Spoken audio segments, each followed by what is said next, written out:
Hi and welcome. In this video, I'm going to show you how to make a duct tape last. To start, you're going to want to find a scrap piece of cardboard and trace your foot on it.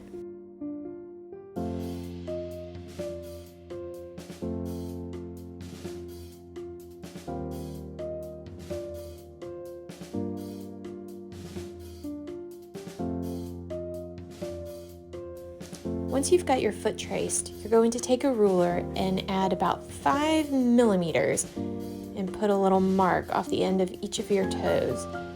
It doesn't have to be exact. This is just to allow some extra space at the end of your shoe for when you walk and for your toes to move around. Now we're going to do the same thing at the heel. Just going to roughly give about 5 millimeters of space back here. Once you're done, you can connect the dots. And I forgot to film that part, so here I am pretending to connect the dots.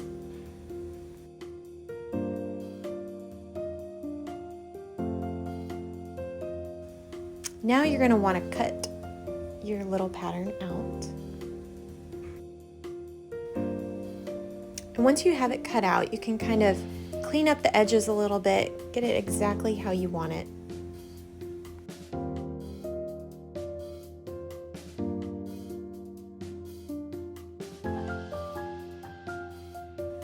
Now you're going to take a sock, preferably a crew sock or something that comes up above your ankle bone, and you're going to want the sock to be a little tight. You don't want a super loose sock to do this with.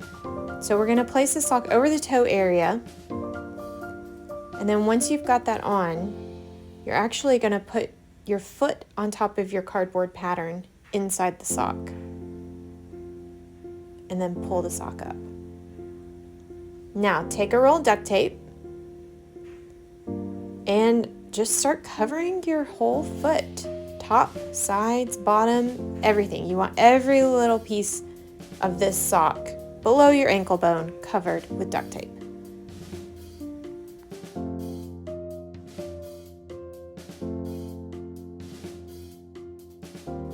You can see I've pretty much got almost my whole foot covered here.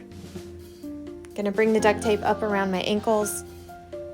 And then once you're all covered, very, very carefully, use a pair of scissors to cut the back of the sock and the back of the heel of your duct tape last and slide your foot out. And then once your foot is out, you're going to patch up that cut that you just made with duct tape.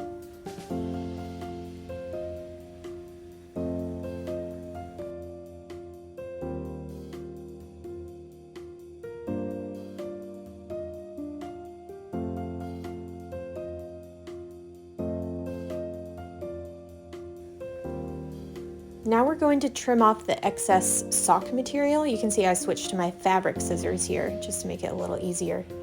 And now it's time to stuff your last. You can use anything to stuff it really. You can use wadded up paper like from grocery bags. You can use this type of pillow stuffing that I have here. So I'm going to do a combo of both. Whatever you decide to use, you're going to want to stuff it down into the last and really, really, really compact it as tight as you can. Just so that way when you are making shoes over your last, you don't have a lot of give. A little bit of give is fine, but you don't want a lot of give. So I'm going to stuff it all the way up to the top. I'm using this pillow stuffing for the toe area. I'm switching to paper for the rest of it. All right, so here I am finishing up the paper. Now I'm going to close the top up and just put a piece of duct tape over there to hold it all in. Now when you make your shoes on this, you're going to want to pull your leather or whatever material you're using a little tight, because now you're going to have a layer of sock and a layer of duct tape that normally wouldn't be between your foot and your shoe. And there you go. You have a duct tape last. It's as easy as that. Now to get your pattern for the last, for the sole of your shoe, all you have to do is trace your last. And if you wanted to, before you do the cardboard and the sock, you could also just trace that piece of cardboard if that's easier.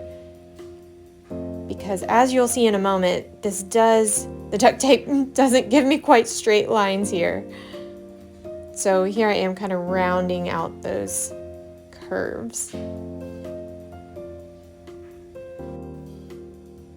And then really this would be a piece of leather or whatever you use for your footbed. But the best way I found to hold this onto the last is just to use straight pins.